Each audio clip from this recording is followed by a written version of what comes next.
Hello! Welcome to this presentation on student collaboration, part of our Impactful Technology Use series. I'm Sandy Kendall, Digital Learning Coach in Georgetown ISD, and I collaborated with my fellow coach, Jake Schwab, to create this presentation and course.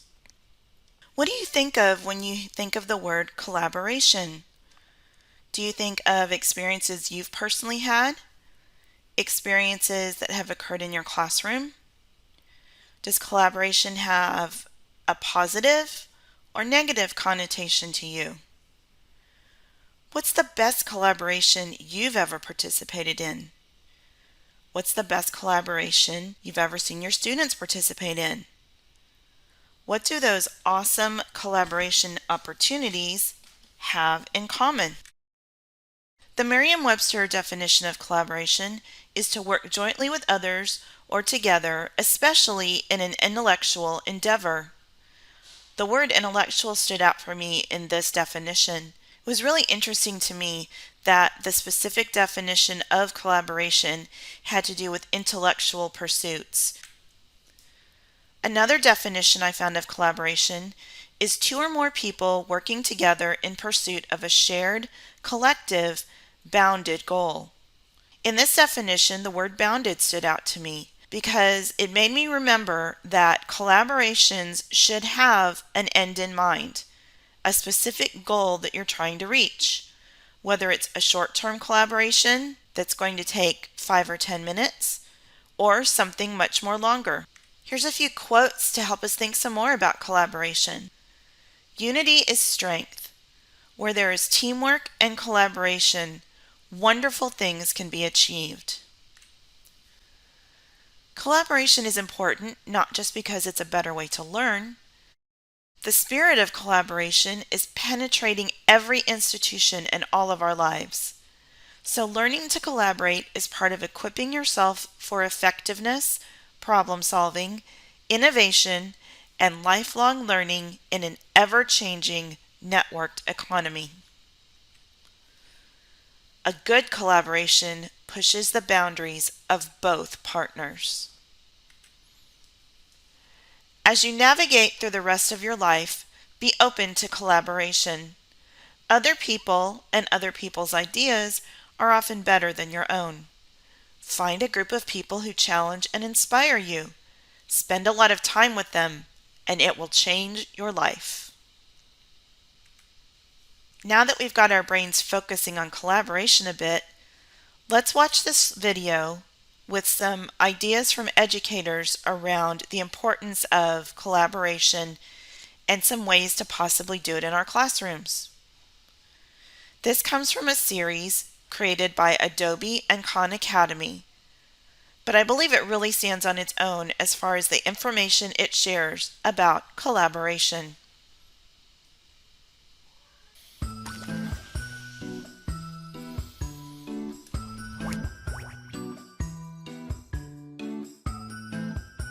Have you heard the phrase, together is better? Well, learning is no exception. Something magical happens to learning outcomes when students collaborate. They share leadership, take responsibility for group tasks and processes, and learn to give and receive feedback. Collaboration also builds trust, empathy, and new avenues for communication, making it one of the most in-demand skills in the classroom and beyond. Here are a few examples of creative activities that are quick to implement and can set your students up to be lifelong all-star collaborators. Have students ask each other challenging questions based on the content in a video, article, or chapter. This approach is sometimes called Stump Your Partner. It encourages students to dive deeper into a subject and practice critical thinking and multi-perspectivity with peers. In Think, Pair, Share, you pose a challenging question that requires analysis, evaluation, or creative synthesis.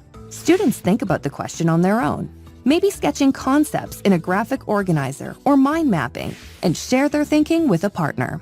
But you can take this activity further by asking students to persuade others using verbal or visual evidence with a debate the whole class can take part in. Provide opportunities for students to give each other feedback and encourage them to be collaborative problem solvers, not just to identify areas for improvement, but to suggest or co-construct with their peer at least 3 different approaches to improve or innovate. We've integrated collaborative approaches like these and many others into our Con and Create materials, including opportunities for students to share their work with peers, instructors, friends, and family. After all, together is better, right? Let's hear from educators like you who purposefully plan for collaborative projects with their students.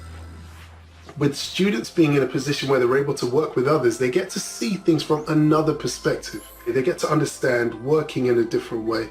And again, the things that come out of that, sparks fly, the fireworks go off, students are able to just grow, that you can see that they begin to appreciate each other more and understand where each other is coming from. And yes, for younger students, you may have to point out the actual different ways in which people prefer to learn, but when you have collaboration in there, whether it's in person or whether it's remote, whether people are collaborating on a Spark post or whether they're collaborating on a document together, the reality is you have that input from others, you have that peer support, that peer feedback. Today's students more than ever need to learn to collaborate in their learning and their thinking and their creating, in part because that's what the world is demanding of students today, that they can do jobs where they can bring the best ideas together in their careers and design new solutions, that they can innovate by bringing in different and diverse perspectives, by being good speakers, but more importantly, good listeners, that they can compromise and synthesize with other people's ideas. Student collaboration is important because it allows students to navigate different personality types. It also allows students to build critical interpersonal skills. Collaborative learning has been shown not only to develop higher level thinking skills, but to boost confidence and self-esteem as well. Collaboration is one of the most important skills young people can learn today. In fact, collaboration is one of the top 10 skills employers look for when hiring new employees. The reason for this is that folks are working together. Students and young people and older people are expected to work in groups more and more. Look at the International Space Station. It's magnificent, right? It's also a beautiful example of human collaboration. It took us years to build and many humans were involved. Many scientists who were expert in different disciplines were collaborating together to achieve the common goal. And that's what collaboration is all about. See, every human being will have a different perspective. But when you're collaborating, you are using everybody's perspective efficiently to arrive at a solution that helps the common goal.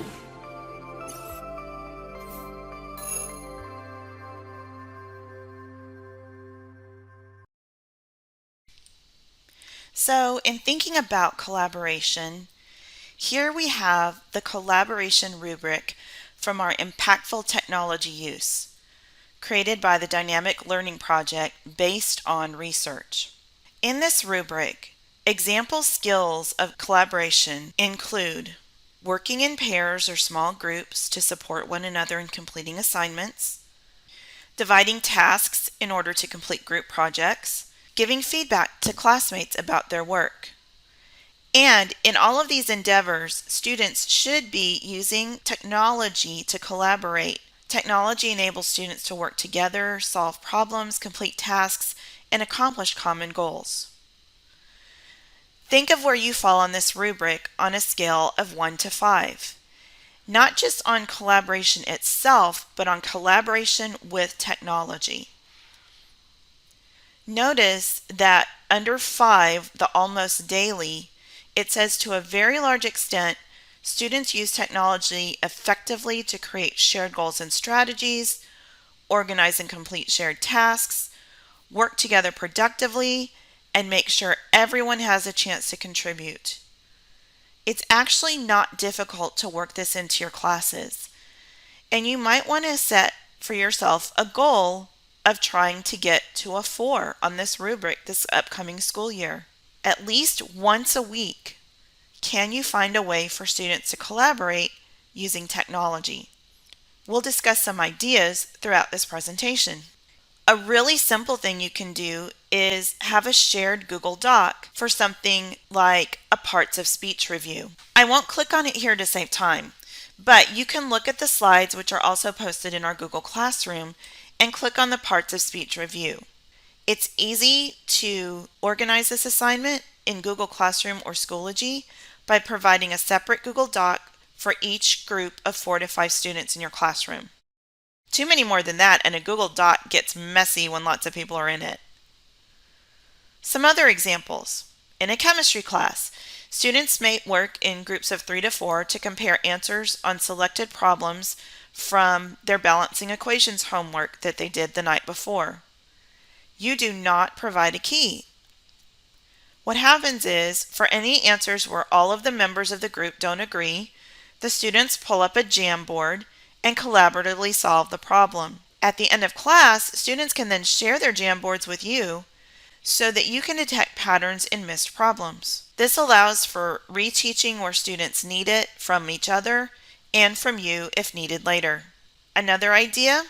After a series of lessons on finding quality online resources for research, students contribute examples of the quality resources to a collaborative Wakelet, which their teacher has created. If you are not familiar with Wakelet, I encourage you to check it out. It's a great way to keep together resources around topics. And students do not necessarily need accounts in order to collaborate on a Wakelet. Teachers can set up Wakelets that students can then access. Okay, these ideas all sound great, but collaboration in my classroom often turns out like this. Yes, it's a dumpster on fire in a flooded street. Can you think of times when collaboration in your classroom looked like this? I can remember times when that happened with me. I can remember groups I've been in too that's happened in. Don't let past bad experiences with collaboration turn you off. Something that's very important to note about collaboration is it's a lot like learning to do something intricate, like playing the violin. After a lot of practice, you're really good at doing it on your own. But then when it's time to meet up with another player, getting to the point where you can work together to make music can take a while. It will require more practice. Practice is needed to make harmony with a violin, if you're on an athletic team, in a band, an orchestra, a musical performance, a play, if you're designing a car together. All of these things require practice to get to a place of harmony. You can build practice and scaffold for it into your classroom. Here's a quick 60-second strategy that one teacher uses to scaffold for collaboration by assigning roles to his students. In today's lesson, we're going to take a look at more applications of exponential functions. Have a quick peek at our roles and our groups. Every day in class, we are assigned a table group. We get to work with a bunch of different people. We're going to go ahead and randomize you guys here. And you're assigned roles. I'm scribe. The scribe is the person who's writing down what you're thinking. The speaker is the one who's presenting your information. The inquirer is someone going up to our teacher whenever your group has a question. And then the manager, they're in charge of the materials and making sure that everyone is on task. And then we need to write a key at the top. Our teacher is walking around the room and seeing how we're collaborating. Nice. And then at the end, he calls on different groups. The simple interest had more money in the account. Yeah. When we're doing assigned roles, everyone is involved in answering a problem. That definitely helps making sure that you can grasp concepts.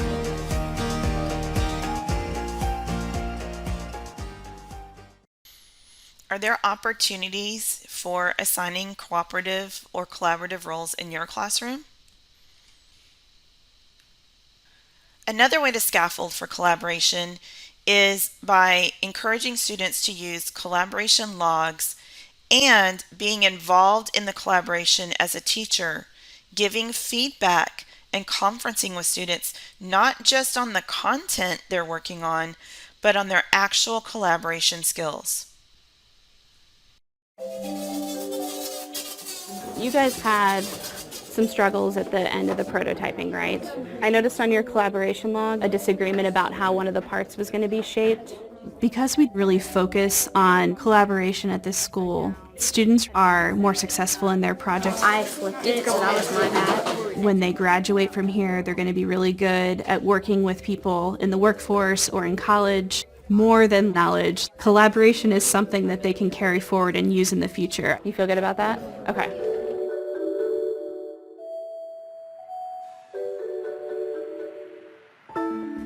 Our mission is to train future leaders and innovators who can go out into the world and problem solve. I think collaboration really improves your work a lot because it brings you new ideas that you would not have thought of before. Can't just be like, hey, my idea is the best and you guys just leave me alone. You have to figure out a way to incorporate everyone so that it can turn out a good product in the end. I think it goes from here. So at our school, project-based learning really provides authentic opportunities for students to collaborate from grades 6 through 8. So when they come to 8th grade, they can really analyze their collaboration a little bit more. Today we're working on our final models. All of you should be done with your prototyping at this point, assembling the parts that you've cut out. My partner and I are modeling where the Indian plate meets the Eurasian plate and how they collide to form the Himalayas. So the Himalayas is a continental convergent. Two continental plates are going towards each other. At the beginning of each class, we ask them to fill out the goals and roles chart. Okay, so I put that you were gonna like sketch and cut fabric. If the group sets out really clear tasks that each person is going to work on, they're more motivated to get the work done, and it's a lot easier to hold them accountable for doing that work. When you're collaborating as you move through the product, we kind of learned what each other was good at. I'm better at duct taping and he's better at like the table foam cutter. I'm more of a perfectionist, so like I'll do the small details and he'll do the bigger ones. Yep, I think it goes a lot easier. We've gone through a lot of like stages and changes. And if we can't get it straight, we can just sand it a little bit. Yeah, because You have to be willing to compromise to make the product better. Yeah, that's good. All right, everyone, it's time to transition to collaboration logs and doing our... At the end of the period, they're going to reflect on whether they met their goals and fill out their collaboration log. I feel like we both had a good attitude towards the project. Then is the next participation. So all the group members grade each other on whether we were on task, participating, communicating. I feel like you should also get a 1 in communication. Yeah, I because you talk didn't very talk much. to us like most of the class period. Right. You agree with that? Performance. You did good on the duct tape. It was your first time trying it, and so I feel like you should get a 2 in that. Collaboration logs are a great way to communicate to your group members about how they're working because sometimes your partners don't realize that they're not collaborating that well. I like it because I like to know what I can improve upon, what I could do better. The teacher can also see the collaboration log. I think lately you haven't been providing specific evidence and you haven't been reflecting as much. I look at the logs on a semi-regular basis and help the group problem solve. I've noticed in your collaboration log lately that you've been taking away points for not managing your time very well. Is there something that you've planned to do to kind of make adjustments for that? Well, like the more we do it, I feel like the better we get at it, and so collaboration, it's a big part of life because you learn how to work with different types of people so that later on when you're in college or your job, you can work with those types of people in the real world. I always tell students at the beginning of the project, if you get collaboration skills out of this, I'm going to be happy. You may or may not use your knowledge of plate tectonics in the future, but you will definitely use collaboration. We came up with the best decisions for what we want to do so far.